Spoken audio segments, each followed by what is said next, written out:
Salvete discipuli discipulique. A new topic in Caput Sextet is comparison of adjectives. And as you can see from our picture of banana monkey here, as in big, bigger, biggest. And those three different forms, they're called the degrees of comparison, and each one has a name. Just the basic adjective form, big, or here in our example, dark, is the positive degree. It's dark outside at night or whatever. The comparative, we add er, darker, or sometimes we use the adverb more dark. And the superlative, the most of something, right? Dark est. We generally add est, or we can use the adverb most in English.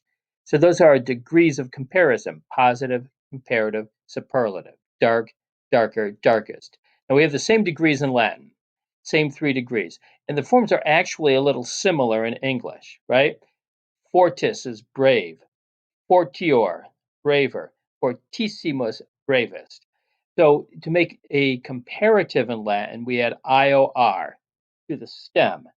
Now, for the comparatives in Latin, regardless of whether the positive degree is a first and second declension adjective or a third declension adjective, everything's third declension when it's comparative in Latin. And we'll talk about the endings in a later lesson. But for right now, IOR, and then third declension endings to the stem.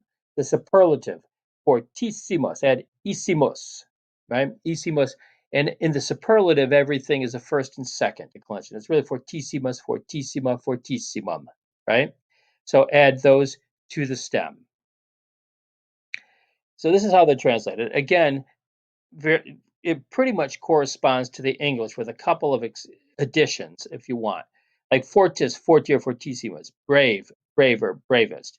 Now, as in English, we can use those adverbs: more brave, most brave, depending on what sounds better, the context. If we're specifically comparing directly to somebody else, comparing two or more people, we'll get to that a little later as well. Um, but these comparative and superlative forms in Latin can also mean something a little different they generally don't in English. We can use fortior, I mean rather brave. When we're not specifically comparing somebody, um, we might say, for instance, Telemachus was rather brave, fortior. We're not saying he's braver than anybody else, just braver than just brave, right? Or sometimes the comparative can even mean too brave, right? He was too brave. He was braver than he should have been. So the comparative can be used in both of those ways. And sometimes we use the superlative just to mean very brave, right? We're not directly comparing it to anything. We're just saying Issimus, Fortissimus, Achilles was very brave.